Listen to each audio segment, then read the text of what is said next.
Hey guys, so last week we talked about what a calorie deficit is, and now for this video, I want to show you how to actually create your own personal calorie deficit in the most accurate way. So I'm going to be showing you two different methods that are both very, very important when we are creating a calorie deficit, and that is using first an online calculator to determine what your maintenance calories should be, and then also we're going to be tracking manually what we're eating in a day to figure out how many calories we are consuming right now. And the reason why I'm showing you both methods is because if you just use the online calculator way, it's not always as accurate to the individual because it is just telling you the average calories of where you should be for your maintenance calories based on the stats you enter in. However, when we track it manually, that's exposing yourself basically to how many calories you are currently consuming right now. So you might potentially be eating more than your maintenance calories because the online calculator is just going to tell you, hey, this is where you should maintain your weight. Let's say 2,000 calories is where you normally maintain your weight, but tracking manually is going to say, all right, that's cool and all where you should be, but this is where you actually are right now. So you could be eating more than 2,000 calories. You could be eating less than 2,000 calories. That's why I'm showing you both ways, because we want to get the most accurate result. So starting off with the manual way, we are going to track everything that we eat for 1 week straight. And you might be sitting there hearing that thinking, oh, hell no, I am not about to do that. That is way too much work. I'm just not going to do it. I want you to think of it like this. When you go on a budget, if you have ever budgeted for something, what is the first thing that you have to do? You have to take a look at your bank statements, right? You have to see where you're spending the most money, and you have to track how much you're actually spending in order to save money, right? That is your goal. Same thing with figuring out how many calories you're consuming in a day so that we can go into a calorie deficit. This is going to see where you're consuming the most calories. It's a similar concept. So yes, it is an extra step, and yes, it is work, but this is going to be the best way for you to make sure that you can get into that calorie deficit and start seeing results. As I explain exactly how to do this, I'm going to be using my tracking printout directly from my fat loss course that is launching on January 1st. So if you want in on that, you want to get on the wait list, and you want to get notified for when the course goes live, I'm probably going to be doing a discounted pre-sale for it, then the link for it is in the description below. So the best way to accurately track what you are consuming in a day is the following. We are going to handwrite what we are consuming as we go on through the day. So let's say for breakfast you have a bagel with cheese and eggs, and you have coffee and you have creamer. You're going to literally include every single food item you eat on here. And if you can get the accurate serving size for it, that would be even better. If you're using a food scale, or if you have a measurement cup, or just like measuring spoons or something like that, that's going to be the best thing you can do, because sometimes eyeballing something isn't really that accurate. You know, when we have a tablespoon of peanut butter, it's not actually a tablespoon of peanut butter. Yeah, like that. And that can really make a difference in the amount of calories you're consuming in a day. So if you can get a pretty accurate serving size of the food you're eating, that's gonna really help you out. So you're gonna write down the food you're eating, and you're also going to write down the serving size, but you're not going to write down the calories. And the reason why is because if you add the calories in as you go and you're staring at the calorie number all day, it might actually influence your decision to eat as you normally do. If you notice, holy crap, there is 300 calories in my Starbucks drink. Maybe I shouldn't have my sandwich for lunch now. Maybe I should get a salad instead. That's not how you normally eat. So that's not going to be accurate when we are tracking what we normally eat in a day. So you want to be as accurate as possible with how you normally eat. So that's why I'm recommending you in the first place to be writing this on paper and not just using a tracking app right off the bat, but also not to add up the calories until the end of the day, because it might influence your decision and change how you eat. If you're worried that you're not going to remember what the calorie number was in a certain food, like let's say you had a yogurt for lunch and you obviously have to throw the yogurt out, what I personally would do is just write down the brand name on this sheet of paper so that you can go back later and write down the exact calories in that yogurt that you had. So at the end of the day, you are going to write down the calories for each food that you ate, and there's a few ways to do this. You can, one, look at the label of the food that you ate. You can, two, look it up on a food database website. I have two that I personally recommend using. I will link them in the description below for you. below for you. I will link them in the description below for you. Those websites are the best for looking up fruit and vegetables because most of the time you're getting that in the produce section. If you're getting raw fruit and veggies, it's not going to have a label on it. So those websites are great for looking up fruits and veggies, and you can also just Google the nutrition information if it's something that's in a package. Like if you just don't have the label on you, you can also just Google it with the brand name and it should pop up. Just make sure it's the exact same label for the food that you ate. And remember, everything has calories. The sugar you put in your coffee, the ketchup you use with your sandwich. I know this might seem a little like obsessive, but it's like the same thing as going back to our example with money, right? If you're trying to save money, it's like not counting certain things, like not counting the Dunkin' Donuts that you spend money on in the morning, or not counting your trip to Chipotle just because it's a little amount. Like those things add up. So you have to really include everything on here so we can get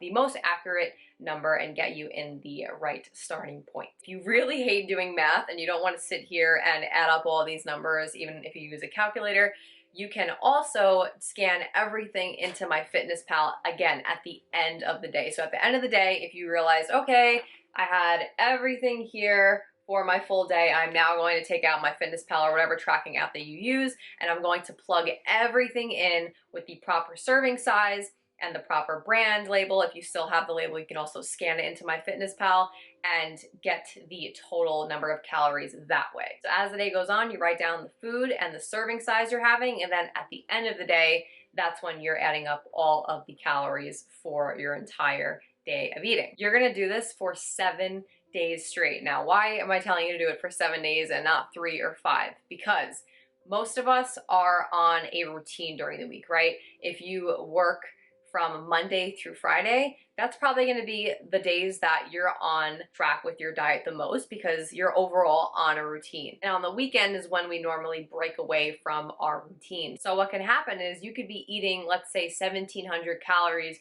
Monday through Friday, but maybe on Saturday and Sunday, you decide to go out to dinner and maybe you go out drinking with your friends and the calories really start to rack up. Let's say you end up consuming 3,000 calories on Friday night leading into Saturday and also on Sunday, right? That's going to really change the amount of calories that you are consuming. So it's not technically the 1,700 anymore, it's gonna end up being higher. The average calories for the week is going to be higher. Another example is if you notice that you overeat at least 1 or 2 days during the week, maybe you had a really bad day at work, it was really stressful for you, those calories still count. So that's why it's really important to look at the entire picture here and not just look at like Monday, Tuesday, Wednesday, the days that we are at our 100% best. We have to look at the entire picture here and really see how many calories we're actually eating in the entire week.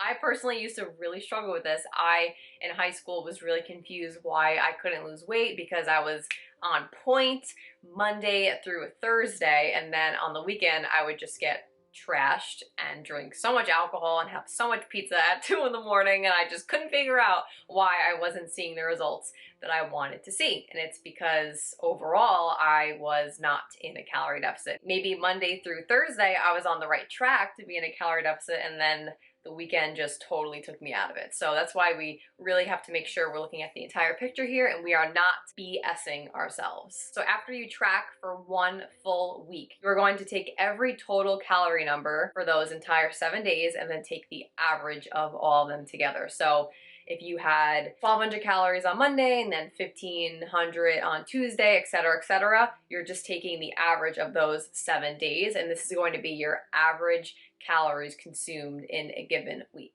Now I'm going to jump on the computer and show you how to use the online calculator to see what your estimated maintenance calories should be. Also known as how many calories you can eat to maintain your current weight. So the website we're going to be using today is tdeecalculator.net, and this stands for your total daily energy expenditure. This is the amount of calories you need to consume in order to maintain your current weight. So what you're going to do here is just type in your stats. If you don't know your body fat, that is totally fine. You don't need it. I personally don't do it for mine because I don't know it.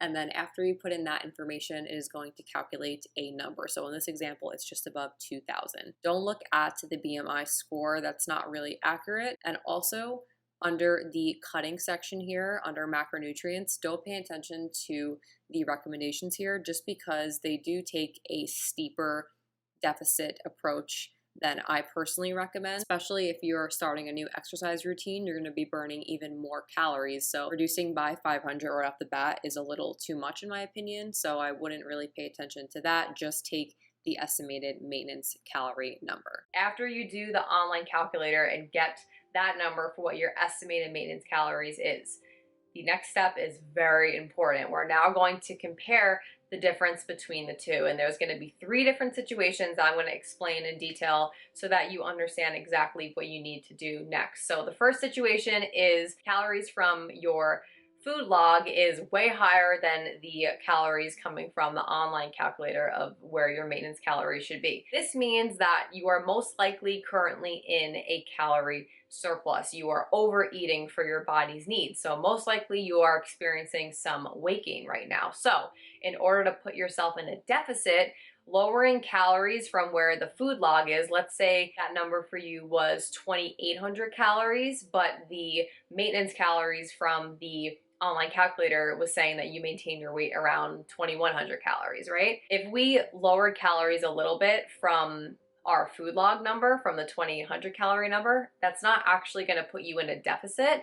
It's probably going to bring you back to maintenance. So if you notice that you're currently gaining, let's say, a pound or 2 a week, eating at your maintenance calories now is not actually going to help you lose weight. It's going to keep you exactly the same to prevent more weight gain. So in this situation, what you want to do is start at the estimated maintenance calories from the online calculator and lower it a little bit from there. That should put you on the right path of potentially being in that calorie deficit. How do you know if you're actually in a calorie deficit? If you are losing weight, if you are noticing differences in the scale, in your progress photos, and or in your measurements and the way that you feel. Second situation is if the calories from your food log is way less than the calories from the estimated maintenance calculator online. So let's say that the calories from the online calculator says you have to be eating around 2,000 calories to maintain your weight. However, when you track your food, you are averaging, let's say, something really low, around like 1,200 calories.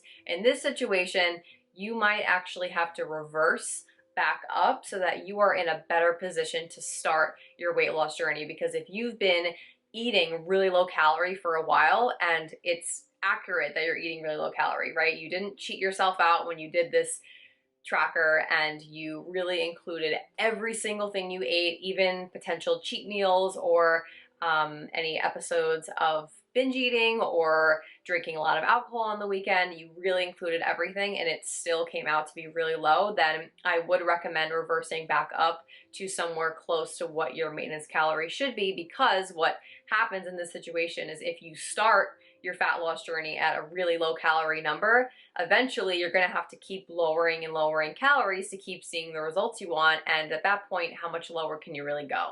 If you start at 1,200 and then you lower and lower and lower, you're going to get to really, really danger zone low calorie numbers where you don't want to be at. That is just unhealthy for you. So the best way to reverse back to your maintenance calories so that you are in a better starting point for weight loss is to just slowly add in calories each week and really monitor the scale and also your progress photos, because you don't want to gain too much weight at one time. That's just going to put you in a position to gain more fat. So we want to slowly add in calories over time so that we are slowly adapting to this calorie increase. And that is going to minimize fat gain as much as possible while still fixing your metabolism and putting you back in a good place to where you are eating more calories but not gaining weight. So that's what I personally would do if I were in a position where I was at a very low calorie number. Maybe you just finished a diet, that's why your calories are that low. So that's really important that you slowly reverse back up if you truly are eating very, very low calorie and you've been maintaining your weight. And the final example is if your calories from the food log is actually pretty similar to the calories that the online calculator is giving you. In this situation, you can do one of two things. You can just take the average of both to say, okay, this is my average estimated maintenance calories, or you can just go with the calories from your food log and deem that as your maintenance calorie number. The thing with your maintenance calories is that there's not actually one specific number for your maintenance calories, like it's a range. So in order to create the actual deficit now, using the calories from the food log as an example, the 1800, we're going to lower calories a little bit to see if that spikes a change. And if it doesn't, guess what? We lower calories a little bit again. What you can also do to potentially put yourself in a deficit is burn more calories instead of take as much away from the food you are consuming, the calories you are bringing in. Or you can do a little bit of both. If you want to lower your calories, let's say by 200 under your maintenance, and then you also want to start walking 3 days a week for 15 minutes, that's a great way to start putting you on the right path to be in a calorie deficit. So it really just comes down to what your personal preference is. If you really hate doing cardio, you hate running, you hate walking, you hate just doing any type of cardio, you don't have to actually do that. You can just really focus on the calories coming in from your food. However, if you really love food and you want to take as little food away as possible, you can also crank up your exercise a little bit more and do more cardio to burn more calories. I forgot to mention this in the actual video, but don't track calories burned from Apple Watches, cardio machines, etc., because they have been proven to not be accurate. It's way harder to accurately track calories burned than it is to track calories consumed. So just track it by being consistent with your routine. If you're doing cardio 3 times a week for 15 minutes and that doesn't work, then maybe you need to do a little bit more. Track it like that instead of trying to go crazy figuring out how many calories you burn doing cardio. Really, this is just all about trial and error, but you want to start in a place that is going to really optimize the fat loss journey for you. If your body can get results by doing less cardio and eating more in the beginning, why wouldn't you want that? And that's why I will always tell you to start off a little bit at a time, slowly chip away and see how we are responding to that. And you really have to make sure you're being consistent with the calories that you are starting with, because if you're not consistent and at the end of the week you're like, damn, I didn't get any results, I guess that 1700 calories didn't work for me, that's not actually accurate because you weren't really eating 1700, you were eating more than that because you weren't consistent. That's why it's really important to make sure that you were consistent before you consider making any changes, because if you're making changes based off of something that you weren't actually being consistent with in the first place, you're also going to end up with very low calories very quickly. I personally do this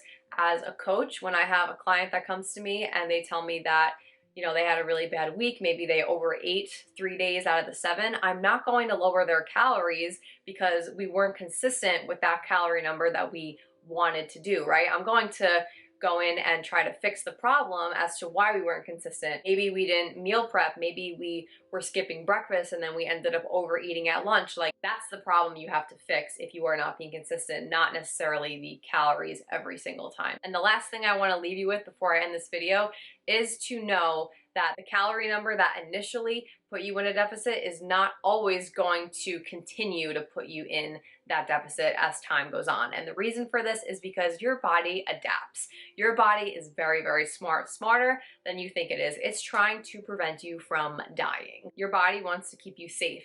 It responds to you when you lower calories by becoming more efficient at the way you are expending your calories. So if 1700 calories once worked for you without doing any exercise really at all, 1700 calories most likely will not work for you, let's say a month later, because now your body has responded and it has adapted to that number by slowing down the way that you burn your calories, because it's really trying to conserve energy here in response to that decrease of calories. Your body does not understand that you're just trying to lose weight and get healthy and look good. It understands that, oh crap, less food is here, we need to conserve as much energy as possible. And your body might do this in a few different ways. It might affect the way that you train. So maybe you're not training as hard as you normally do. That's how your body is responding, because it's trying to burn less calories. It's really trying to fight you here. So your training can get affected. Maybe you're not putting as much effort into your workouts anymore.